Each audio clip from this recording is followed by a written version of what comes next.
Okay, நாங்கள் போவோம் யோசுவா நாங்கள் புத்தகத்துக்கு. யோசுவா நாங்கள் 6ஆம் அதிகாரம் நாங்கள் பார்க்குறோம். யோசுவா 6ஆம் அதிகாரத்தில் நாங்கள் 12ஆம் வசனத்துலேருந்து நாங்கள் இன்றைக்கு நாங்கள் பார்க்க போகிறோம். அப்போ நாங்கள் போன முறை நாங்கள் வாசிச்சுட்டு வந்தோம். தொடர்ந்து யோசுவா வழி நடத்துகிறாரு தங்களுடைய வீரர்களை, ஆசாரியர்களை வழி நடத்துகிறாங்க. என்னன்னு சொன்னால், அன்று சொல்கிறது நான் சொன்னேன் உங்களுக்கு, அவருடைய வழிநடத்தல் வந்து ஒரு யுத்தத்துக்கான ஒரு வழிநடத்தல் மாதிரியே இருக்காது. ஆனால் அவர் சொல்கிறாரு, ஆண்டவர் சொல்கிறாரு. அப்போ நாங்கள் காண்றோம், அது ஒரு நாள் அது பிழைக்கல. அன்று அதனூடாக செஞ்ச காரியத்தை எங்களால் உணர புரிஞ்சு கொள்ள முடியாட்டியும் பெரிய ஒரு வெற்றியை நாங்கள் அங்கே காணக்கூடியதாக இருக்குது. இதில் தான் நாங்கள் கவனமாக இருக்கணும். ஆண்டவர் எதை சொல்கிறாரோ, எங்களோட ஞானத்துக்கு அது சரியாக இருக்காது, எங்களோட ஞானத்துக்கு அது புரியாது. ஆனால் ஆண்டவருடைய வழி நடத்தல் ஒரு நாள் என்ன நடக்காது, பிழைக்காது. ஒரு நாளும் அது பிழைக்காது. இதை தான் நாங்கள் புரிஞ்சு கொள்ள வேண்டிய காரியமாக இருக்குது. அப்போ நாங்கள் இன்றைக்கு 12ஆம் வசனத்துலேருந்து நாங்கள் பார்க்க போகிறோம். ஆனால் யோசுவா கீழ்ப்படிஞ்சார். யோசுவாட வார்த்தையினூடாக அவருடைய முழு சேனையும் கீழ்ப்படியுது. ஆசாரியர்கள் கூட அவங்களும் கீழ்ப்படுகிறாங்க. அவங்க ஒருத்தரும் ஒன்றும் கதைக்கலை. ஏன்னா இங்கே ஒன்றும் எழுதியில்லை. எல்லோரும் அவங்க என்ன சொல்கிறாரோ யோசுவா அதை அப்படியே செய்கிறாங்க. ஆனால் அது தங்களால் ஏற்றுக்கொள்கிறதுக்கு முடியாமல் இருந்தாலும் கூட கீழ்ப்படுகிறாங்க. இப்போ எங்களுக்கு நாங்களும் அதை தான் புரிஞ்சுக்கொள்ளணும். ஆண்டவர் சொல்கிறது எங்களுக்கு கஷ்டமாக இருக்கும், இது சரி வராது, இந்த மனுஷனுக்கு இது சொல்லி இப்படி இது இல்லை முறை. அப்போ என்ன, எங்களோட பழமொழி இருக்குது, அடிக்கிற மாட்டை அடித்தும் இல்லை அப்படியா, பாடுற மாட்டை பாடியும், ஆடுற மாட்டை பாடுற மாட்டோட பாடியும், ரைட், ஆடுற மாடை ஆடியும் பாடுற மாடை பாடி கரைக்கணும். ஆனால் ஆண்டோட இது வந்து அப்படி இல்லை, கொஞ்சம் மிச்சம் வித்தியாசம். அவர் பாடியும் ஆடுற மாட்டை, எனக்கு எல்லாம் பிழைக்குது, சரி, ஓகே, அவர் மாற்றியும் அவருக்கு செய்ய முடியும். அப்போ எங்கள்ட ஞானத்துக்கு வந்து அது சரி வராது. இல்லை இதுக்கு பாட்டு பாடித்தான் இதில் பால் கறக்கணும் அப்படின்னு நாங்கள் யோசிப்போம். ஆனால் ஆண்டவர் வந்து இல்லை, நீ பாடி அடுத்தது நீ ஆடி, சரி.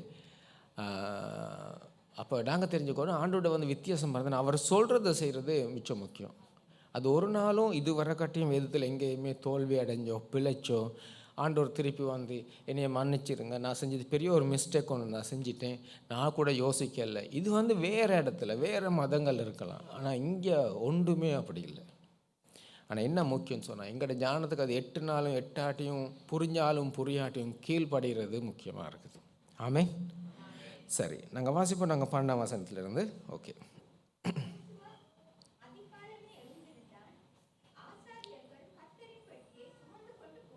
இல்லை திருப்பி வாசிங்க, மைக்கில் வரல சத்தம், சரியா?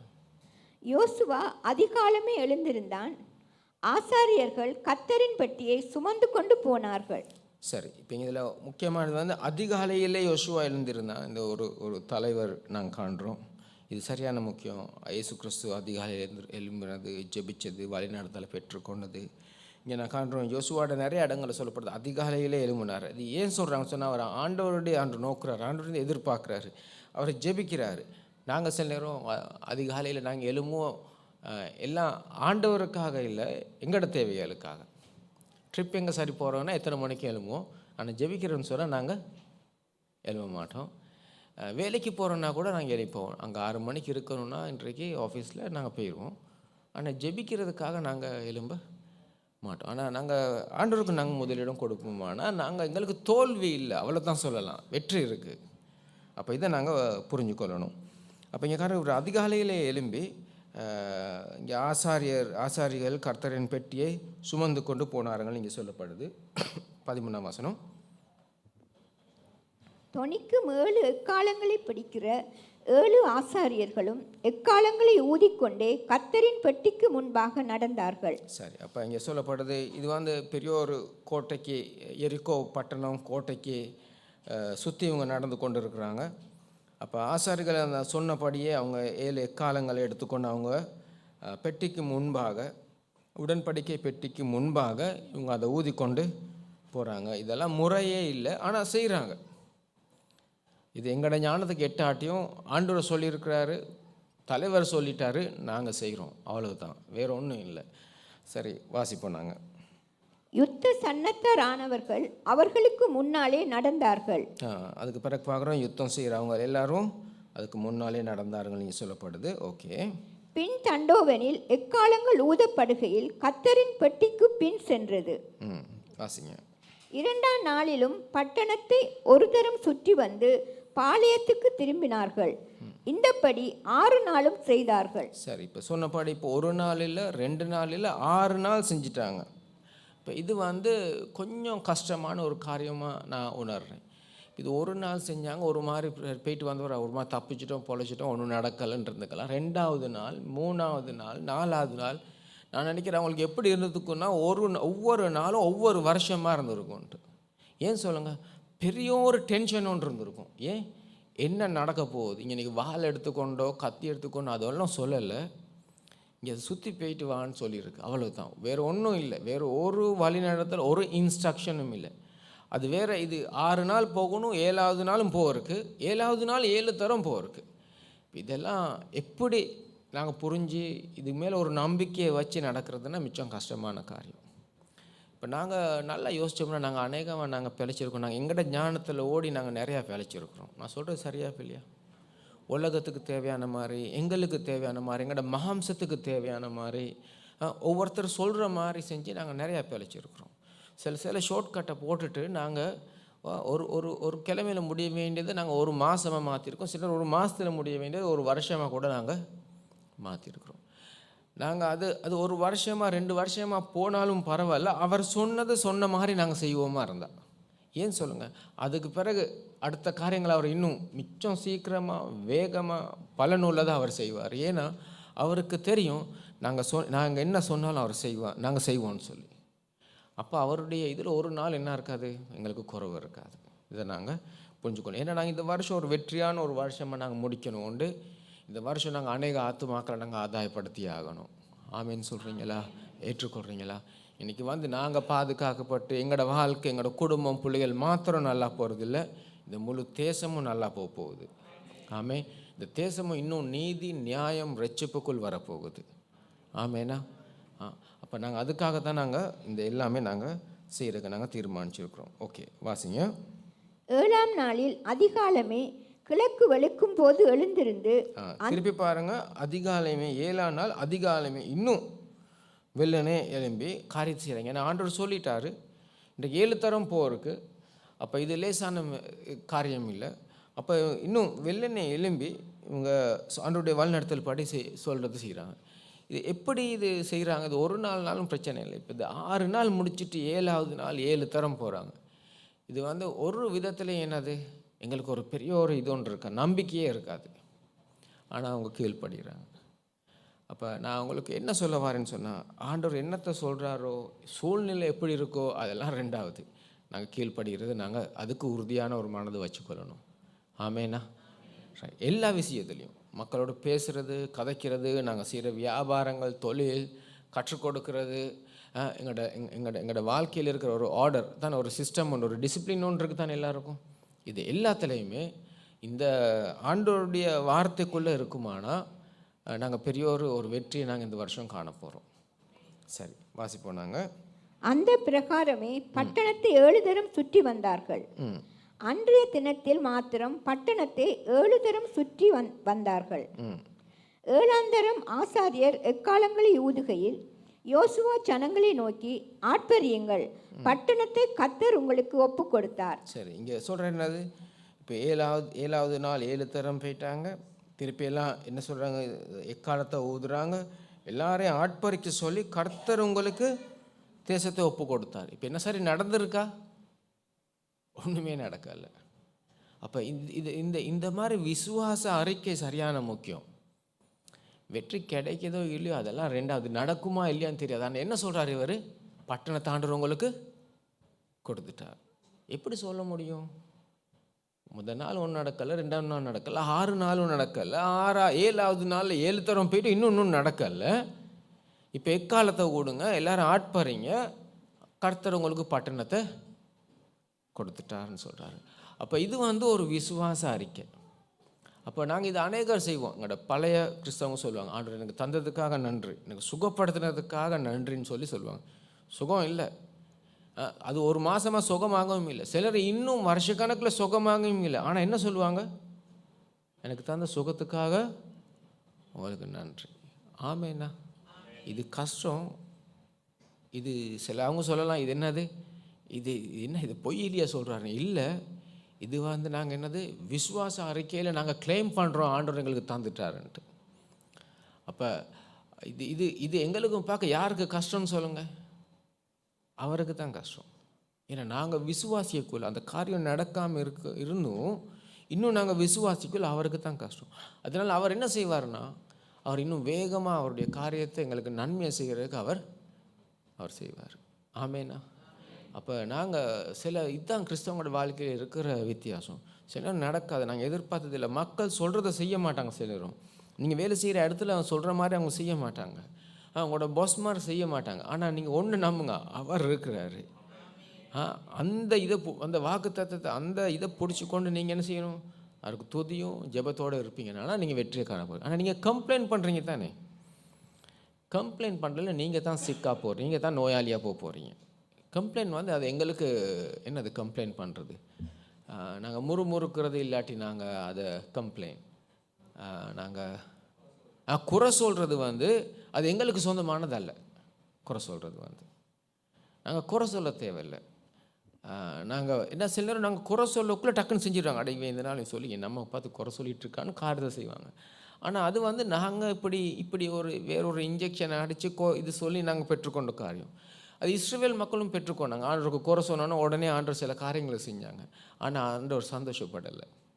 அப்போ நாங்கள் நன்றியோடு துதியோடு நாங்கள் பெற்றுக்கொள்வோமானா அது ஆண்டோட ஆசீர்வாதத்தோடு எங்களுக்கு வருது. ஆமேன். அவருடைய சந்தோஷ மனசோடு எங்களுக்கு கிடைக்கிது அது. அப்போ இது சரியான முக்கியம். நீங்கள் ஒன்றும் நடக்கலை. நீங்கள் யோசுவா என்ன செய்கிறாருன்னா, நாங்கள் ஆண்டவர் எங்களுக்கு ஒப்பு கொடுத்துட்டார்னு இங்கே சொல்லப்படுது. என்ன சொல்கிறாரு? பட்டணத்தை கர்த்தர் உங்களுக்கு ஒப்பு கொடுத்தார். எப்படி இருக்கும்? இதை எப்படி சொல்ல முடியும்? ஒன்றும் நடக்கலை, ஒரு சைனுமே இல்லை. அவர் சொன்னதை செஞ்சது மாத்திரம்தான். ஒவ்வொரு நாளும் ஒவ்வொருத்தரம் போனாங்க, 7ஆம் நாள் 7 தரம் போனாங்க. இப்போ சொல்கிறாங்க கர்த்தர் உங்களுக்கு ஒப்பு கொடுத்துட்டாருன்னு சொல்கிறாங்க. சரி, பார்ப்போம் என்ன நடக்குதுன்னு. வாசிங்க. ஆனாலும் இந்த பட்டணமும் இதிலுள்ள யாவும் கர்த்தருக்கு சாபத்தீடாக இருக்கும். என்ன சொல்கிறாரு? இந்த பட்டணமும் இதில் இருக்கிற எல்லாம் சாபத்தீட்டாக இருக்குன்னு சொல்லப்படுது. இதெல்லாம் கர்த்தருக்கு சொந்தம்னு சொல்லப்படுது. சரியா? இப்போ இது ஒன்றும் உங்களுக்கு அந்த கொள்ளை எடுக்க இயலாது. இது எல்லாமே கர்த்தருக்கு சொந்தம். இதில் ஒன்றும் உங்களுக்கு பர்சனலாக எடுக்க முடியாது சொல்லப்படுது. அப்போ இன்னும் ஒன்றும் நடக்கலை. ஆனால் இங்கே எல்லாம் பெற்றுக்கொண்டு எல்லாம் நடக்க போகிற மாதிரி ஏன்னா ஒரு கதை இங்கே சொல்கிறாங்க. அப்போ சில நாங்கள் சொல்லலாம் இதுக்கு தான் நாங்கள் சொல்லுவோம் மூட நம்பிக்கை அப்படின்னு சில நேரம் சொல்லுவாங்க சில இதனால். ஏன்னா நாங்கள் ஒன்றும் நடக்கலை, ஆனால் நாங்கள் விசுவாசத்தில் சொல்லிக்கிட்டு இருக்கிறோம். ஆனால் நீங்கள் சொல்கிறது ஆண்டவருடைய வார்த்தையின்படி விசுவாச அறிக்கையினால் இது மக்கள் உலகத்தாருக்கு இது காண முடியாட்டியும் புரிஞ்சு கொள்ள முடியாட்டியும், ஆனால் நீங்கள் சொல்கிறது ஆவிக்குரிய விஷயத்தில் சரியாக இருக்குது. ஆமேண்ணா. அதனால் நீங்கள் பயப்படாமல் என்ன சொல்லலாம்? எனக்கு இன்னும் சுகமாகல, ஆனால் நான் என்ன சொல்லுவேன்? ஆண்டவர் எனக்கு சுகத்தை தந்துட்டார் சொல்லலாம். இது நீங்கள் டாக்டருக்கு சொல்லல. அது ஏன்னா அவர் செக் பண்ணிட்டு அவர் சொல்லுவார் ஒன்றும் நடக்கலை, சரி பரவாயில்ல, உங்களோட நம்பிக்கைக்கு எனக்கு ஒன்றும் செய்ய முடியாதுன்ட்டு. நீங்கள் அவருக்கு கூட நீங்கள் ஒரு பிரச்சனை இல்லாமல் சொல்லலாம் ஆண்டவர் ஏன்னா அவருக்கு இது புரியாது. அதனால் நீங்கள் சொல்கிறதில்ல அது எவ்வளோத்துக்கு இதாகும்னு தெரியாது. ஆனால் அவருக்கும் சொல்லலை. என்னது? ஆண்டவர் எங்களை சுகப்படுத்திட்டார். டாக்டர் நீங்கள் உங்களோட காரியத்தை நீங்கள் செய்யுங்க, ஆனால் ஆண்டவர் என்னை சுகப்படுத்திட்டார். அப்போ நீங்கள் கொஞ்சம் கவனமாக பேசணும் அவங்களோட பேசக்குள்ளே. இது சொன்னால் சரியா இல்லையா, ஆண்டோட வழிநடத்தலோட பேசுகிறது பெட்டர். இல்லைன்னு சொன்னால் சரி ஆண்டவர் சுகப்படுத்திட்டா தான் நீங்கள் எதிர்த்து போங்கன்னு சொல்லிடுவார். அப்போ நீங்கள் சிலரும் என்ன மருந்தும் தரல ஒன்றும் தரலன்னு நீங்கள் யோசிப்பீங்க அப்புறம். சரியா? ஆனால் அது அவருக்கு புரியாது நாங்கள் என்ன சொல்கிறோங்கிறது. இது ஆவிக்குரிய விஷயம். ஆமேன். இது ஆவிக்குரிய அவங்களுக்கு தான் தெரியும். ஏன்னா நாங்கள் அப்படி கட்டளை எடுக்கல, அப்படி நாங்கள் பிரகடனம் செய்யக்குள்ள ஆண்டவர் காரியத்தை செய்கிறாரு. ஆமே. இங்கேயும் அதுதான் நாங்கள் காண்றோம். ஒன்றும் நடக்கலை, இவர் பிளான் பண்ணுறாரு. என்னது? இதெல்லாம் ஆண்டவருக்கு சொந்தமானது, இதில் உள்ளது எல்லாம் சாபத்தீடாக இருக்கும்னு சொல்கிறார். அது பிறகு நாம் அனுப்பின ஆட்களை ராகாப் என்னும் வேசி மறைத்து வைத்தபடியால் அவளும் அவளோட வீட்டுக்குள் இருக்கிற அனைவரும் மாத்திரம் உயிரோடு இருக்க கடவர்கள்.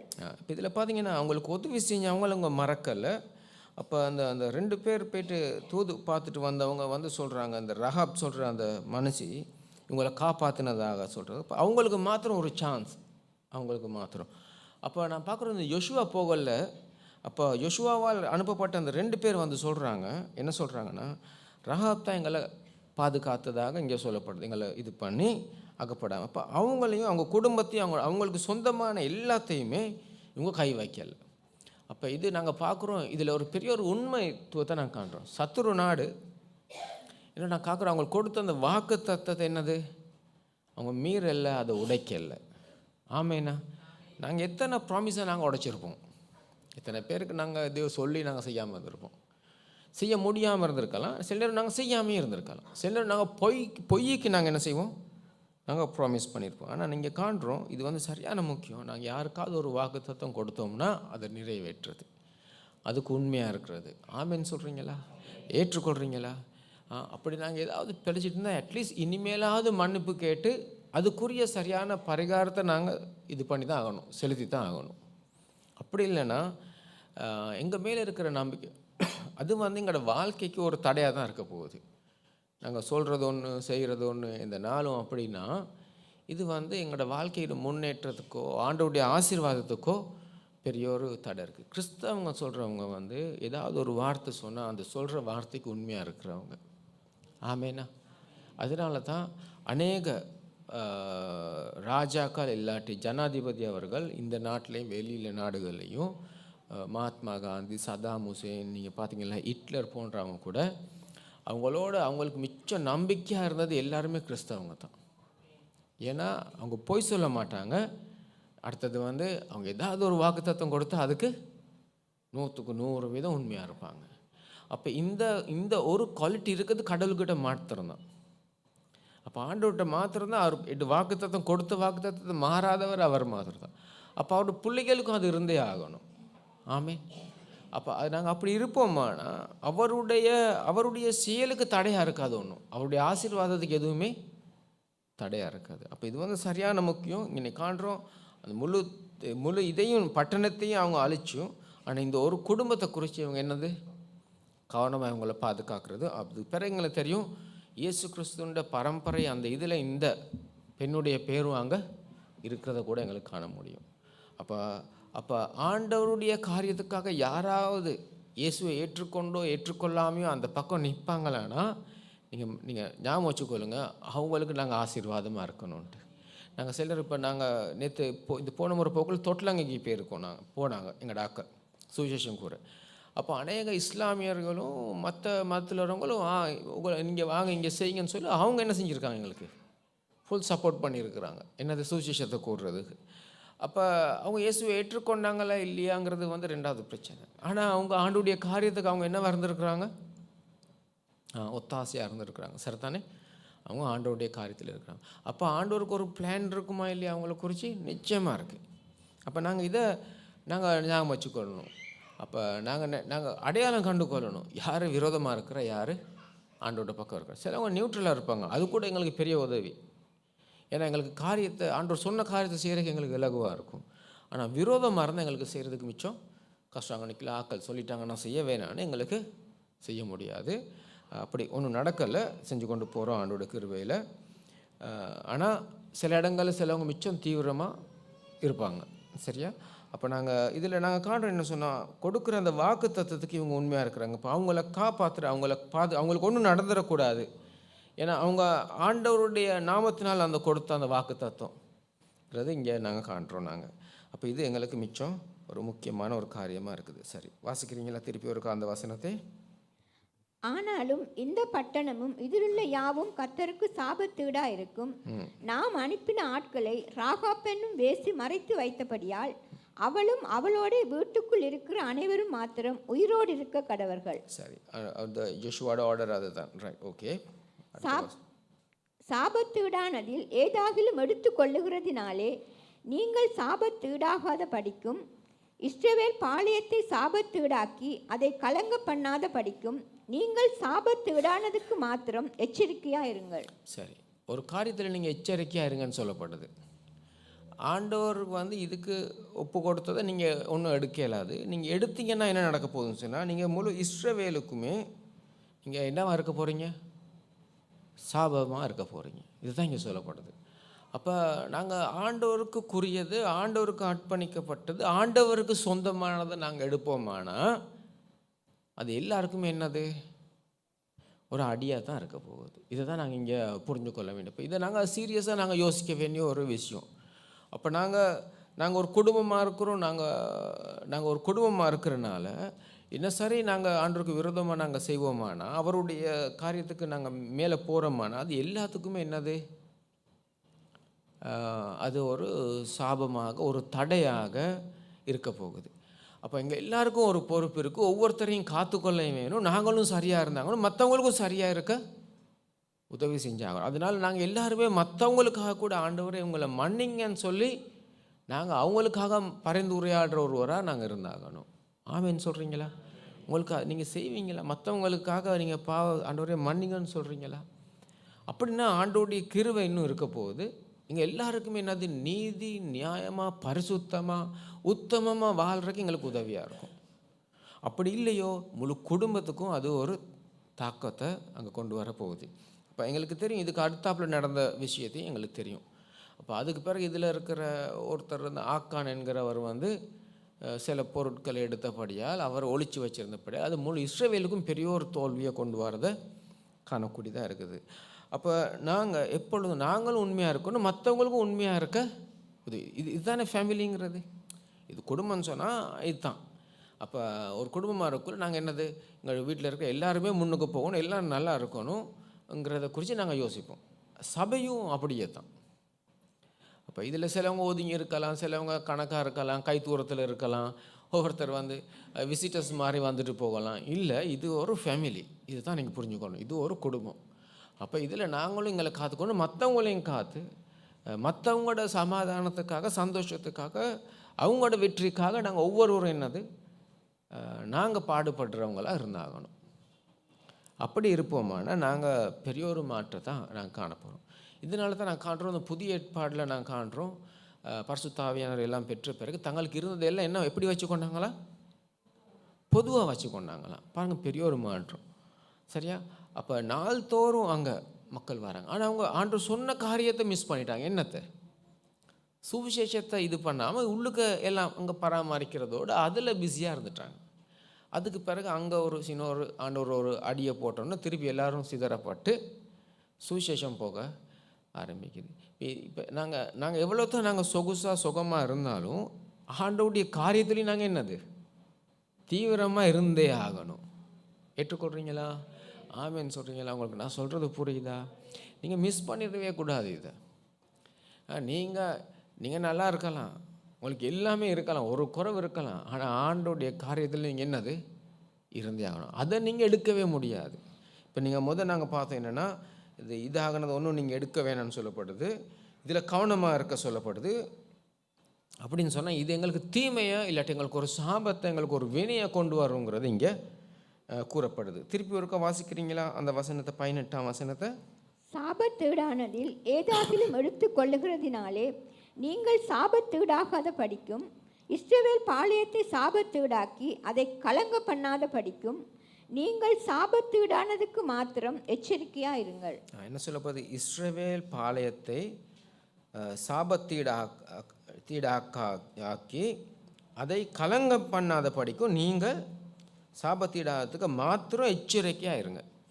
அப்போ நீங்கள் கலகத்தை கொண்டு வரீங்க, சாபத்தை நீங்கள் கொண்டு வரீங்க, அவங்க ஒரு பெரிய ஒரு குழப்பத்தை கொண்டு வரீங்க. காரணம் என்னன்னா, ஆண்டவருக்கு எது அங்கே இது கொடுத்துருக்கோ ஆண்டவருக்கு சொந்தமானதை நாங்கள் எடுக்கிறதுனால, அவருக்கு சொந்தமானது அது அவருக்கே சொந்தம், அதில் எங்களுக்கு ஒரு இதுவும் இல்லை.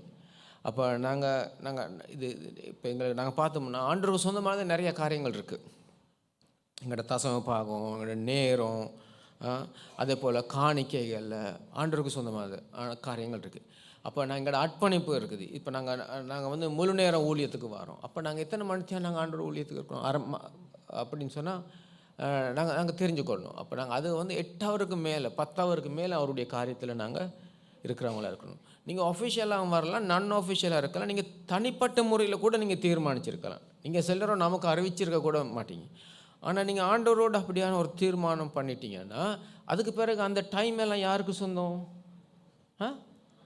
அவருக்கு சொந்தம். திருப்பி அதை எடுக்கிறது நியாயமா?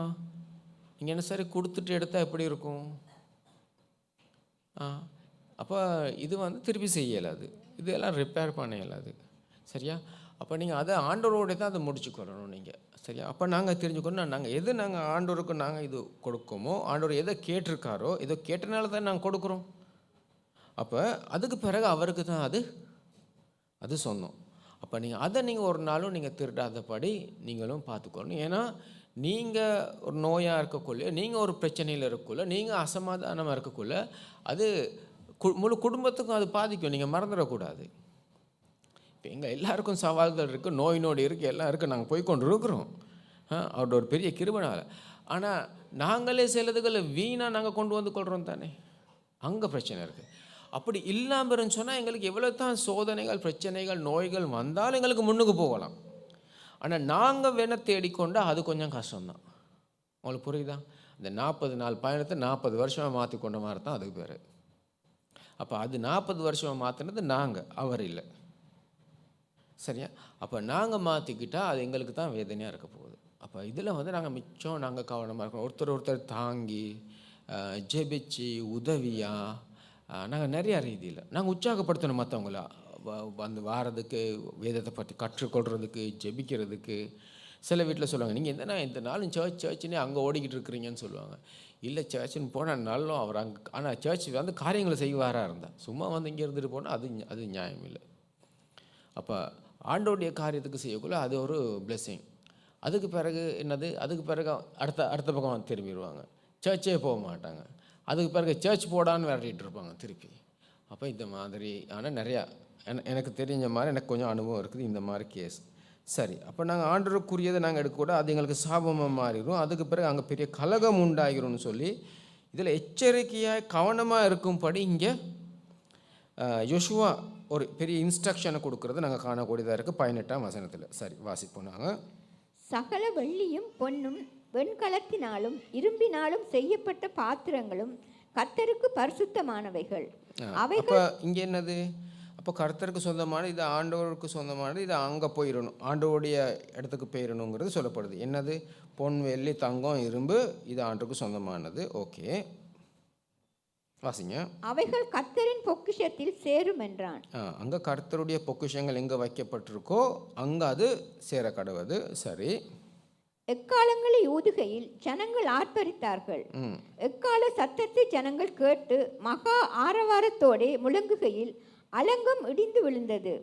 உடனே ஜனங்கள் அவரவர் தங்களுக்கு நேராக பட்டணத்தில் ஏறி பட்டணத்தை பிடித்து பட்டணத்தில் இருந்த புருஷரையும் ஸ்திரிகளையும் வாலிபரையும் கிழவரையும் ஆடு மாடுகளையும் கழுதைகளையும் சகலத்தையும் பட்டய கருக்கினால் சங்காரம் பண்ணினார்கள். சரி, அப்போ நாங்கள் இங்கே காண்றோம் என்னன்னு சொன்னால், இவங்க எக்காலம் ஊதுறாங்க, ஆட்பறிக்கிறாங்க, அங்கே அழகம் இடிஞ்சு விழப்படுது. அப்போ இதை எங்களால் நம்பவே முடியாது. 7 தரம் போங்க, 7 தரம் சுற்றுங்க, 7ஆவது நாள் 7 தரம் போங்க, 6 நாள் ஒவ்வொரு நாளும் போயிட்டு. இப்போ நாங்கள் காண்றோம் அவர் சொன்னதை செய்கிறாங்க. இவ்வளோ பெரிய ஒரு அழகம் அப்படின்னு சொன்ன பெரிய ஒரு அந்த மதில் உடஞ்சி விழுகுது. இந்த மதில் வெளியில் விழல, உள்ளுக்க விழுகுது. இதுதான் அற்புதமானது. ஒன்று, அதை சுற்றி நடக்கிறதுனால எத்தனை ஆயிரம் பேர் நடந்தாலும் ஒரு மதில் அப்படி விழுமா? விழுகிறதுக்கு சான்ஸ் இல்லை. அப்போ யார் இதை காரியத்தை செய்கிறா? அவர் செய்கிறாரு. எங்களுக்கு என்ன பொறுப்பு இருக்குது? அவர் சொன்னதை செய்கிறது மாத்திரம்தான் எங்களோட வேலை. மற்றது செய்கிறது யார்? வெற்றியை தரது யார்? ஆண்டவர் தருவார். ஆமேனா? அப்போ நாங்கள் அவர் சொன்னதை நாங்கள் சந்தோஷமாக விசுவாசத்தோடு செய்வோமா? அப்போ எங்களுக்கு இருக்கிறது சிம்பிள் காரியம். இப்போ எங்களுக்கு போய் யுத்தம் பண்ணுறதுக்கோ எரிக்கோ மாதிரி ஒரு பட்டணமோ இங்கேருந்து எங்கேயாவது போய் பிடிக்கிறதுக்கோ அப்படியெல்லாம் பெருசாக ஒன்றுமே இல்லை. எங்களோட வாழ்க்கையை ஓட்டிக்கொண்டு சுவிசேஷத்தை கூறிக்கிட்டு போகிறது மாத்திரம்தான் எங்களோட ஜாப்பாகவே இருக்குது. வேறு எதுவும் இருக்கா? வேறு ஒன்றும் இல்லை. எங்களோட வாழ்க்கையை நாங்கள் பார்த்துக்கொண்டு எங்களோட வாழ்க்கை முன்னேற்றத்துக்காக நாங்கள் செய்ய வேண்டிய காரியங்களை செஞ்சு கொண்டு அடுத்த என்னது, சுவிசேஷத்தை கூறுறது. ஆனால் இப்போ நிறையா யுத்தங்கள் அதெல்லாம் சந்தித்து வந்திருக்கிறாங்க. இப்போயும் நாடுகள் யுத்தம் செஞ்சுக்கிட்டு இருக்கு. இது ஆண்டவர் வழி நடத்தி செய்கிற காரியம் இல்லை. இது கடைசி காலத்தில் நடக்கிற காரியமாக ஆண்டவர் சொன்ன காரியங்கள் தான் நடந்து கொண்டிருக்கு. அடுத்தது வந்து ஆண்டவரை ஏற்றுக்கொள்ளாதனால நடக்கிற ஒரு காரியமாகவும் இருக்கிறதையும் நாங்கள் காணக்கூடியதாக இருக்குது. அப்போ இங்கே காண்ற இவங்க ஆண்டவர் சொன்னதை செஞ்சனால, கீழ்ப்படிஞ்சனால மதில் விழுகுது. இது வந்து மதில் வந்து வெளிப்பக்கம் வந்து இப்படி தான் கட்டப்பட்டிருக்கும். நான் ஏற்கனவே நான் ஒருக்கா சொல்லியிருக்கேன். உள்ளுக்க வந்து இப்படி வந்து திருப்பி இப்படி வரும். இப்படி தான் அங்கே அலகம் வந்து கட்டப்படும். அதுக்கு ஒவ்வொரு இடங்கள் இருக்குது. மேலே வர்றதுக்கு சில இடங்கள் இங்கிட்டும் இப்படி தான் இருக்கும். ஆனால் இந்த மதில் வந்து இந்த என்னது இந்த அலகமாக இது வந்து உள்ளுக்க தான் விழுகுது. ஏன்னா ஒரு நாள் உள்ளுக்க விழுகிறதுக்கு சான்ஸ் இல்லை, கட்டியிருக்க மாதிரி. இது வெளியில் தான் விழணும். அப்போ அதிலிருந்தே ஆட்போதும். ஆனால் ஒரு எவ்வளவு தான் 1000 பேர் நடந்தாலும் அவ்வளவு பெரிய மதில்கள் ஒரு நாளும் உடஞ்சி விழாது, ஆட்கள் சுற்றி வர நடக்கிறதுனால. அப்போ அவருக்கு நாங்கள் கீழ்ப்படிய நேரம் அவர் அடுத்த காரியத்தை அவரே செய்கிறார். அவர் என்ன சொல்லியிருக்காரோ அதை நாங்கள் செய்வோமா இருந்தால் அதுக்கு அடுத்த காரியத்தை ஆண்டவர் செய்ய போகிறாரு. ஆமென்னு சொல்கிறீங்களா? ஏற்றுக்கொள்கிறீங்களா? இது கஷ்டமாக இருக்கலாம். அது சொல்கிறது சின்னது. என்னது? உண்மை, நேர்மை, நீதி, நியாயம், அவ்வளவு தான் தேவை. நாங்கள் ஏதாவது வாக்குத்தத்தம் கொடுத்தா அது இதை செய்கிறதுக்கு நாங்கள் சில நேரம் கஷ்டப்படுவோம். நாங்கள் ஷார்ட்கட்டை அதுக்குள்ளே நாங்கள் போட்டுக்கொள்ள போயிடுவோம். ஏன்னா எங்களோட மனசுக்கு உலகத்தால் கற்றுக் கொடுத்துருக்கிற சில இதுகள் எங்களுக்கு டிஎன்ஏ இருக்கிறது வந்து ஆண்டவருக்கு முரணானது தான் இருக்குது. அப்போ நாங்கள் அதில் நாங்கள் புரிஞ்சுக்கொள்ளணும். அப்போ அவர் சொல்கிறத நாங்கள் செய்கிறதுக்கு எங்களுக்கு நாங்கள் இது பண்ணிக்கணும். இதில் நாங்கள் கற்றுக்கொள்ளணும். என்னன்னு சொன்னால் அவர் என்னத்தை சொன்னாலும் பாட்டுக்கு செய்கிறதுக்கு அடுத்ததாக அவர் பார்த்துக்கொள்வார். சிலவங்க ஆண்டவர் ஊழியத்துக்கு அழைச்சிருக்காரு. அவங்க நிறையா யோசிப்பாங்க. தாங்கள் எப்படி வாழ போகிறாங்க, குடும்பம் எப்படி வாழ போகுது, இப்படிலாம் நிறையா யோசிச்சுக்கிட்டு டைமை வேஸ்ட் பண்ணிடுவாங்க. கடைசியாக அவங்க போன பயணமும் இல்லை, அவங்க செஞ்சது ஒன்றுமே இல்லை. கடைசி பெரிய ஒரு தோல்வியோட அசமாதானத்தோட எப்பொழுதும் அவங்களோட வாழ்க்கை இருந்து கொண்டிருக்கிறத நான் அநேகருடைய வாழ்க்கையில் கண்டிருக்கிறேன். சரி, நாங்கள் வாசிப்போம். அடுத்தது, யோசுவா தேசத்தை வேவு பார்த்த 2 புருஷரை நோக்கி, நீங்கள் அந்த வேசியின் வீட்டிலே போய் நீங்கள் அவளுக்கு ஆணையிட்டபடி அந்த ஸ்திரியையும் அவளுக்கு உண்டான யாவையும் அங்கே இருந்து வெளியே கொண்டு வாருங்கள் என்றான். சரி, நான் இதில் ஒரு காரியத்தை கண்டேன். என்னன்னு சொன்னால், இப்போ யோசுவாவோட பெர்மிஷனோடைய அவங்களுக்கு ப்ராமிஸ் பண்ணாங்க, நாங்கள் உங்களை காப்பாற்றுவோன்னு. இல்லை, இவங்க வேவு பார்க்க அனுப்பின 2 பேர் தான் தீர்மானித்து சொல்லிட்டாங்க, நாங்கள் உங்களுக்கு ஒன்றும் செய்ய மாட்டோம், நாங்கள் உங்களை காப்போம். நான் அந்த அந்த நபருக்கு தெரியும் நிச்சயமாக இஸ்ரவேலர்கள் வந்து இதை கைப்பற்ற போகிறாங்கன்ட்டு. அதனால் அவங்களுக்கு உதவி செய்கிறாங்க. நாங்கள் அப்போ இதில் நான் காண்றோம் என்னன்னு சொன்னால், யோசுவா வந்து இந்த போன 2 வேவு பார்க்க போன 2 பேருக்கு என்ன செய்கிறாரு? ரெஸ்பெக்ட் பண்ணுறாரு. அவங்க கொடுத்த வாக்குத்தத்தத்தை நிறைவேறதுக்கு இவரும் உதவி செய்கிறாரு. இவருக்கு சொல்ல இருந்துச்சு, நான் அப்படி ஒன்றும் சொல்லலையே, உனக்கு அப்படி செய்யலை, அதுன்னெல்லாம் சொல்ல இருந்துச்சு. இல்லை, ஆனால் இவர் அனுப்பின அந்த 2 பேர் அவங்க கொண்டு வந்து சொன்ன அந்த காரியத்துக்காக என்னது, யோசுவா வந்து அந்த அந்த வாக்கு தத்தத்தை நிறைவேற்றத்துக்கு யோசுவா உதவி செய்கிறார். அப்போ நம்ம பார்க்குறோம், இது ஒரு பெரிய இது ஒன்று. இப்போ யோசுவா தான் பெரிய லீடர். அவருக்கு கீழே வேலை செய்கிறவங்க 2 பேர் தான் போய் வேவு பார்த்துட்டு அங்கே அந்த அந்த ஸ்திரிக்கு சொல்லிட்டு வந்திருக்கிறாங்க, நாங்கள் உங்களை காப்பாற்றுவோம், ஏன்னா எங்களை நீங்கள் காட்டி கொடுக்கலாட்டின்னு சொல்லி. இப்போ அவங்க அப்போ அந்த உண்மைக்கு யோசுவாவும் என்னது, யோசுவாவுக்கு தெரிஞ்சு, நான் உனக்கு சொல்லலையே, நீ உனக்கு அந்த தேவையில்லாம் வேலை அதெல்லாம் இல்லை, யோசுவா உதவி செய்கிறத காணக்கூடியதாக இருக்குது. அப்போ யாராவது ஒருத்தருக்கு வாக்கு தத்தம் அப்படி கொடுத்துருக்க ஏதாவது காரியம் ப்ராமிஸ் பண்ணியிருந்தால் நாங்கள் என்ன செய்யணும்? அதை நிறைவேற்றுறதுக்கு நாங்கள் உதவி செய்யணும். இப்போ சிலவங்க கேட்பாங்க வந்து, பாஸ்டர் நான் இந்த மாதிரி நேர்த்தி கார்டையும் வச்சுருக்கேன் பரவாயில்லையான்ட்டு, நான் ப்ராமிஸ் பண்ணியிருக்கேன் கடவுளுக்குன்ட்டு. அப்போ என்ன சொல்கிறது? நீங்கள் என்ன சொல்லுவீங்க? அதையும் ஒருக்கா செக் பண்ணிக்கொள்வோம். எதுனாலும் நீங்கள் நினைக்கிறீங்க அப்படி யார் சரி வந்து, பாஸ்டர் நான் நேர்த்தி கடை வச்சுருக்கேன், நான் இத்தனை பனிஸ் தாரேன்னு சாந்த அந்தோனிக்கோ இல்லாட்டி மெழுகு திரி வைக்கிறேன், இல்லாட்டி 2 பவுன் தங்கத்தை போடுறேன்னு எல்லாம் வந்து சொல்லுவாங்க. இது செஞ்சாகணும், இல்லாட்டி அந்த சாமி வந்து என்னையே விரட்டிக்கிட்டு இருக்குன்னு பெரிய ஒரு பயம் ஒன்று இருக்குது. இப்போ என்ன செய்யலாம் சொல்லுங்கள்? சரி, ஒரு சந்தை ஒன்று போடுவோமா? அதை கொடுத்த வாக்கு தத்துவத்தை நிறைவேறதுக்கு நாங்களும் அதுக்கு உதவியாக இருப்போம்னு சொல்கிறவங்க. சரி, அதை எங்களால் ஏற்றுக்கொள்ள முடியாதுன்னு சொல்கிறவங்க. இப்போ கஷ்டப்பட்டு கை மேலே வர மாதிரி இருக்கே. நாங்கள் அதுக்கெல்லாம் என்னது ஏற்றுக்கொள்கிறது இல்லை. நான் நேராக சொல்லிடுவேன், அதெல்லாம் ஒன்றும் நீங்கள் செய்ய தேவை. அது சாமியும் இல்லை, ஒன்றும் இல்லை. நீங்கள் அங்கே போயிட்டு நீங்கள் உங்களை ஏமாற்ற தேவையில்லை. நான் அநேகருக்கு நான் சொல்லியிருக்கிறேன், செய்யாமல் இருந்திருக்கிறாங்க. சிலவங்க போயிட்டு கள்ளத்தனமாக செஞ்சுட்டு வந்திருக்கிறாங்க. அவங்களுக்கு ஒரு பயம், திருப்பி அந்த பேய் பேசாது அந்த சாமி வந்து இவங்களை விரட்டிகிட்டு இருக்கணுங்கிற பெரிய ஒரு பயத்தில். அந்த வாக்கு தத்துவம் இல்லை. சரியா? கொடுக்குற வாக்கு தத்துவம் வந்து சரியான உண்மையான நேர்மையாக இருக்கும். நாங்கள் ஒரே வாக்கு தத்துவத்தை 2 பேருக்கு கொடுக்கலாம், அதெல்லாம் சரி வராது. அதை நீங்கள் ஞாபகம் வச்சுக்கொள்ளுங்க. சரியா? அப்போ ஒரு முஸ்லீம் ஒருத்தர் இருக்கார், அவருக்கு 2 திருமணம். இப்போ அவர் ரசிக்கப்பட்டுட்டார். இப்போ அவருக்கு விருப்பம் ஒன்றிலேருந்து கலர்றதுக்கு, இவருக்கு விருப்பம். அடுத்தது வந்து இப்போ 2 வாக்குத்தத்தம் கொடுத்துருக்கனே, இதை எனக்கு இதுக்கு இதை உடைக்கலாதுன்னு சொல்லிக்கிட்டு இருப்பார். சரியா? இது பெரிய ஒரு சிக்கலான கேள்வி. சரியா? ஆனால் நமக்கு முடியாது. நாங்கள் கொடுக்குற மரியாதை வந்து முதல் கொடுத்த அந்த வாக்குத்தத்தத்தை தான் அந்த விஷயத்தில். சரியா? முதலாவது மனைவிக்கு அவர் கொடுத்த வாக்குத்தத்தத்துக்கு தான் அவர் உண்மையாக இருக்கணுமே தவிர 2வது மனுஷிக்கு அல்ல. சரியா? இப்போ அதனால் நிறையா காரியங்கள் நடந்திருக்கு. அது பெரிய ஒரு இது. அப்படியான பின்னணியில் வரவங்களுக்கு எங்களுக்கு உதவி செய்கிறதுக்கும், அநேக நாடுகளில் இந்த மாதிரி கலாச்சாரங்கள் இருக்கிற நாடுகளில் கிறிஸ்தவத்தை கொண்டு போக முடியாமல் போனதுக்கும் காரணம் இருக்குது இந்த மாதிரியான ஒரு காரியம். சரி, அப்போ நான் என்னத்தை காண சொன்னேன், ஜோஷுவா அந்த 2 வேவு பார்க்க போனவங்களுக்கு அவரும் உதவியாக இருக்குது, நாங்கள் இங்கே காணக்கூடியதாக இருக்குது. அது ஒரு பெரிய ஒரு ஆசீர்வாதமாக இருக்குது. சரி, வாசிங்க அடுத்தது. அப்பொழுது வேவுகாரரான அந்த வாலிபர் உள்ளே போய் ராகாவையும் அவள் தகப்பனையும் அவள் தாயையும் சகோதரர்களையும் அவளுக்குள்ள யாவையும் அவள் குடும்பத்தார் அனைவரையும் வெளியே அழைத்து கொண்டு வந்து அவர்களை இஸ்ரவேல் பாளையத்துக்கு புறம்பே இருக்கும்படி பண்ணினார்கள். அப்போ நாங்கள் பார்க்குறோம், அவங்கள பாதுகாவலாக கொண்டு வந்து, அப்போ அவங்க குடும்பத்தில் இருக்க அம்மா அப்பா எல்லாரையும், ராகாப் என்கிற அந்த மனுஷி இந்த இதை நாங்கள் காட்டுறோம். அவங்களுக்கு அவங்க கொடுத்த அந்த வாக்கு தத்துவத்தை நிறைவேறது காட்டுறோம். அதுக்கு பிறகு அவங்க தொடர்ந்து இருந்ததும், அதே போல் ரஹாப் இயேசுண்ட பரம்பரையில் ஒரு நபராக வாரதையும் நாங்கள் காணக்கூடியதாக இருக்குது. அப்போ இதில் காட்டுறோம், நாங்கள் ஒரு வாக்கு தத்துவம் கொடுத்த பிறகு எவ்வளோ உண்மையாக இருக்கிறாங்க, அந்த உண்மைத்துவத்தை ஆண்டவரும் மதிச்சிருக்கிறாரா இல்லையா, ஏற்றுக்கொண்டிருக்காரா இல்லையா, இல்லாட்டி ஒரு ஆண்டவருடைய அந்த இயேசு கிறிஸ்துவனுடைய பிறப்பில் அந்த ஜெனரேஷனில் ஜீனியாலஜியில் இருக்க முடியுமா, முடியாது.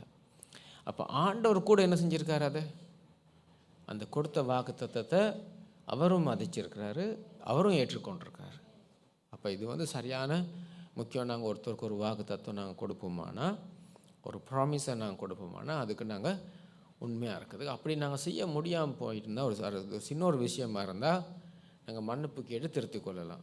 ஆனால் திருமணம் போன்றவைகளுக்கு அதெல்லாம் ஒரு நாளும் செய்ய முடியாது. திருப்பி போய்ட்டு மன்னிப்பு கேட்டு சாரி நான் புரியாமல் மேரி பண்ணிட்டேன், இதில் இந்த கதையெல்லாம் இனி சரியே வராது. அது ஒருக்கா அது முடிஞ்சு, அவ்வளோதான். அது பிறகு சிங்களத்தில் கதை இருக்குது, பெதகாத்த பேரே காகாண்டது தான் இருக்குது. சரியா? அது பிறகு வாழ்க்கையை ஓட்டி தான் முடிக்கணும். அதுக்கு பிறகு வேறு மறந்து வேறு டிரெக்ஷன் எதுவும் இல்லை. நாங்கள் கவனமாக இருக்கணும். அப்போ நாங்கள் காண்றோம் இந்த ஒரு வாக்கு தத்துவத்துக்கு எவ்வளோ உண்மையாக இருக்கிறாங்க மக்கள், இஸ்ரவேல் மக்கள். அடுத்தது வந்து ஆண்டவரும் அதுக்கு ஒத்தாசையாக அதோடு இருக்கிறதையும் நாங்கள் காணக்கூடியதாக இருக்குது. சரி, வாசிப்போம் நாங்கள் அடுத்தது. பட்டணத்தையும் அதிலுள்ள யாவையும் அக்கினியால் சுட்டரித்தார்கள். வெள்ளியையும் பொன்னையும் வெண்கலத்தினாலும் இரும்பினாலும் செய்த பாத்திரங்களை மாத்திரம் கர்த்தரின் ஆலய பொக்கிஷத்தில் சேர்த்தார்கள். சரி, நாங்கள் காண்றோம் அங்கே இருக்கிற எல்லா உயிர்களையும் கொண்டாங்க. அந்த ரஹாபும் அந்த குடும்பத்தை மாத்திரம் அது அவங்களுக்குரியதை மாத்திரம் அவங்க காப்பாற்றுறாங்க. இது இப்போ ஒன்றும் செய்யலை. அது பிறகு பொன் வெள்ளி தங்கத்தை இரும்ப ஆண்டவருடைய பொக்கிஷ சாலைக்கு கொண்டு வந்து அங்கே சேர்த்து வைக்கிறாங்க. அப்போ நான் யோசிக்கிறேன், அப்போ அப்படி ஆண்டவருக்குன்னு ஒரு பொக்கிஷ சாலை இருக்குது, அங்கேருந்து ஒரு பேங்க் ஒன்று இருக்குது, அதில் அவங்க போடுறாங்க, வைக்கிறாங்க ஆண்டவருடைய காரியத்துக்காக. அதை அவங்க பயன்படுத்துறதுக்கு அவங்க சேர்த்து வச்சுருக்காங்க. அப்போ நாங்கள் நீங்கள் இன்னும் நீங்கள் பார்த்தீங்கன்னா பழைய ஏற்பாடு சலமோன் இது ஆலயமெல்லாம் வார நேரம் நிறையா பொக்கிஷம் அங்கே இருந்ததை நாங்கள் காணக்கூடியதாக இருக்குது. தேசத்துக்காக ஊழியத்துக்காக அவங்க சேர்த்து வச்ச நிறையா காரியங்கள் இருந்ததாக காணக்கூடியதாக இருக்குது. இப்போயும் நாங்கள் காண்றோம் சில மிஷன்ஸில் அவங்களுக்குன்னு என்னது 4-5 கப்பல் 3-4 ஏரோப்ளைன் அந்த மாதிரியெல்லாம் அவங்களோட சபையில் இல்லாட்டா அவங்களோட மிஷனில் இருக்குது. அதெல்லாம் அவங்க ஊழியத்துக்கு பயன்படுத்துகிறாங்க. அப்போ இருக்கிறதில்ல பிரச்சனை, ஆண்டவருக்காக நாங்கள் பயன்படுத்துறது மிகவும் முக்கியமானது. ஆனால் அந்த மாதிரி ஒரு முறை இஸ்ரவேலிருந்து இருக்குது. அவங்களோட பேங்க் எப்பயுமே அவங்களோட பேங்க்கில் வந்து எவ்வளவா அது இருக்கும், சேமிக்கிற ஒரு பழக்கம் இருக்குது அவங்களுக்கு, அதை சேர்த்து வைக்கிற பழக்கம் அவங்கள்ட்ட இருக்குது. அதே போல் அவங்க எதிர்காலத்தை குறித்து அவங்க கொஞ்சம் கொஞ்சமாக அதை குறித்து யோசித்து செயல்படுற ஒரு முறை இருந்துச்சு. சில நேரம் எங்களுக்கு அந்த மாதிரியெல்லாம் இல்லை. நாளை என்னது இருக்கிறதெல்லாம் இன்றைக்கே முடித்து கழுவி எல்லாம் கவுத்தி வச்சாச்சு. அந்த மாதிரியான பழக்கம் வழக்கம் எங்களுக்கு நிறையா இருக்குது. அந்த சேமிக்கிற எதிர்காலத்துக்கு கொஞ்சம் யோசிக்கிற ஒரு திட்டம் வந்து இஸ்ரவேலுக்கு மிச்சம் உறுதியாக இருக்கிறத நாங்கள் காணுறோம். ஆனால் சில குடும்பங்களில் நான் காணுறேன், அவங்க மிச்சம் கஷ்டமாக இருந்தாலும் கொஞ்சம் கொஞ்சமாக அவங்க சேர்த்து நிறையா காரியங்கள் செய்கிறத புத்தியாக ஞானமாக செயல்படுறத அநேக குடும்பங்களையும் காணக்கூடியதாக இருக்குது. அதை நாங்கள் வேறொரு நாள் நாங்கள் அதை கற்றுக்கொள்வோம். நாங்கள் சரி வாசிங்க. எரிகோவை வேவு பார்க்க யோசுவா அனுப்பின ஆட்களை ராகாப் என்னும் வேசி மறைத்து வைத்தபடியினால் அவளையும் அவள் தகப்பன் வீட்டாரையும் அவளுக்குள்ள யாவையும் யோசுவா உயிரோடே வைத்தான். அவள் இந்நாள் வரைக்கும் இஸ்ரவேலின் நடுவிலே குடியிருக்கிறாள். இந்நாள் மட்டுமண்டா அது இந்த புத்தகத்தை எழுத மட்டும் அத்தாங்க சொல்லப்படுது.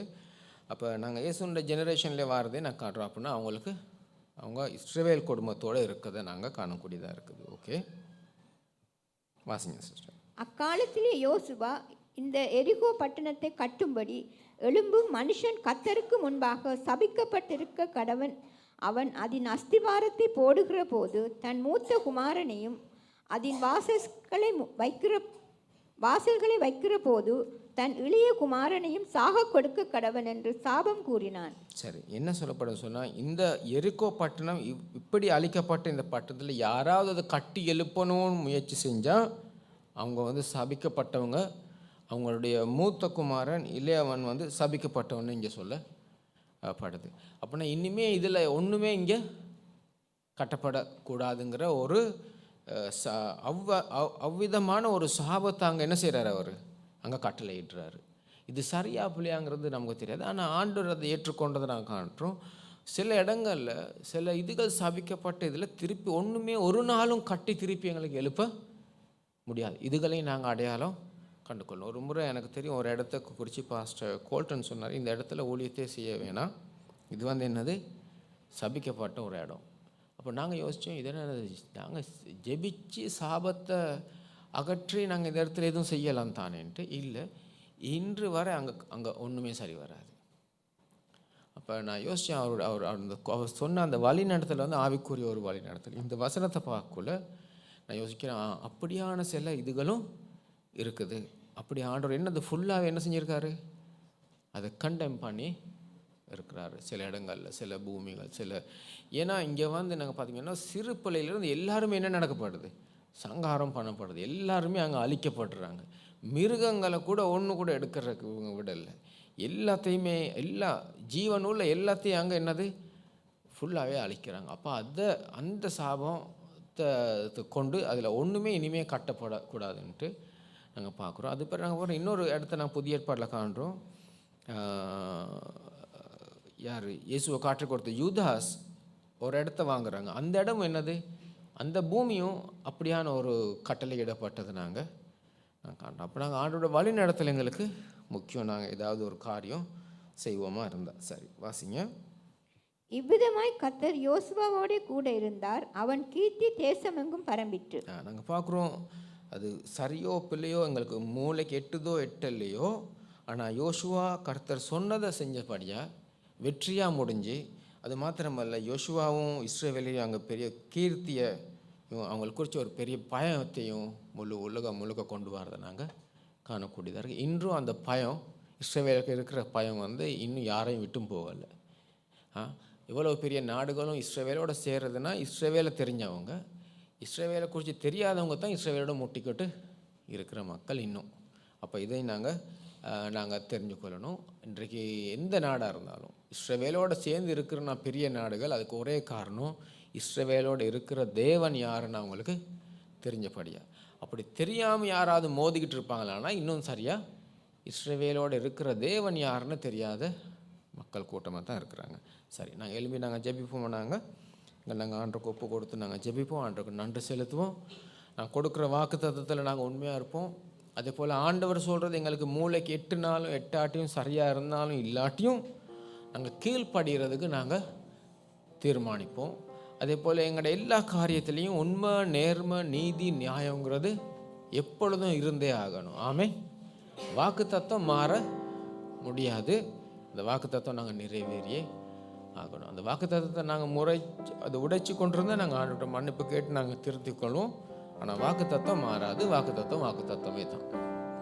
ஆண்டவருக்கு நாங்கள் நன்றி செலுத்துவோம். நாங்கள் எங்களோட கரங்களை உயர்த்தி ஆண்டவருக்கு துதித்து எங்களை ஒப்பு கொடுப்போம். இந்த நீதி நியாயம் எங்களோட சபையிலையும் எங்களோட தேசத்துலையும் எல்லா சபைகள்லையும் இருக்கணும். ஹல்லேலூயா. இந்த கீழ்ப்படிவு, அவர் மேலே இருக்கிற அந்த விசுவாசம், அந்த விசுவாச அறிக்கை எப்பொழுதும் எங்களோட இருக்காகணும். இந்த வருஷத்தை குறித்து நாங்கள் விசுவாச அறிக்கைகள் செய்வோம்.